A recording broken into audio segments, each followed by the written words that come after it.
Chapitre 2 Ordre pour les campements et les marches.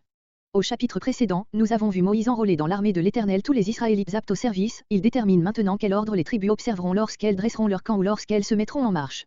C'est le tabernacle qui occupe la place centrale, soit dans les stationnements, soit dans la marche.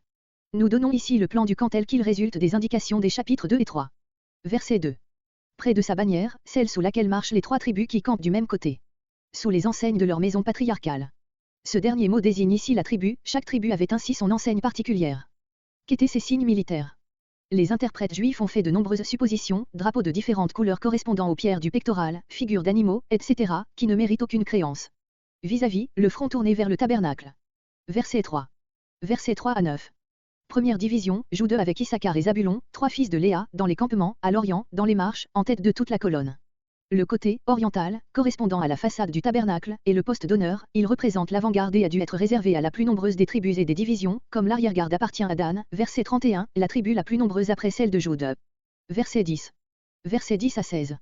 Seconde division, Ruben avec Siméon, son frère et Gad, fils de Zilpa, dans le camp, au midi, dans la marche, au second rang. Verset 14. Réuel.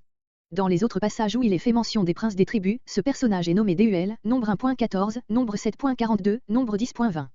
Nous avons ici une faute de copiste causée par la ressemblance des lettres hébraïques D et R et conservée par les scribes avec une exactitude méticuleuse, comparée une faute semblable Genèse 10.4, Dodanim, note. Verset 17. Le camp des Lévites. C'est ici une indication générale qui sera précisée nombre 10.17-24, voire à ce passage. Au milieu des camps, entre les divisions de Jude et de Ruben d'un côté et celles d'Éphraïm et de Dan de l'autre.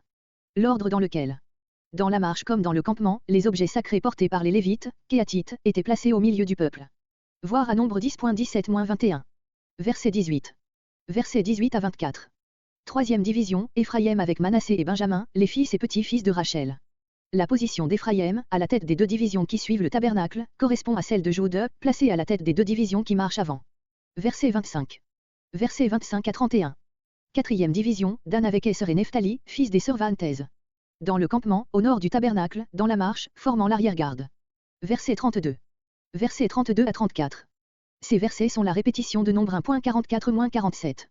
Mais cette répétition n'est pas oiseuse, ces formules presque identiques sont destinées à constater la fidèle observation de l'ordre de l'Éternel, dans le premier cas, quant à l'acte du recensement, dans le second, quant à la place à assigner à chaque tribu dans les campements et dans les marches. Il est à remarquer en effet qu'au verset 32 les mots, selon leurs troupes, distinguent cette indication du nombre total des Israélites de celle du chapitre 1, pour faire sentir que celle du chapitre 2 se rapporte à la distribution locale des tribus, telle qu'elle vient d'être ordonnée par l'Éternel.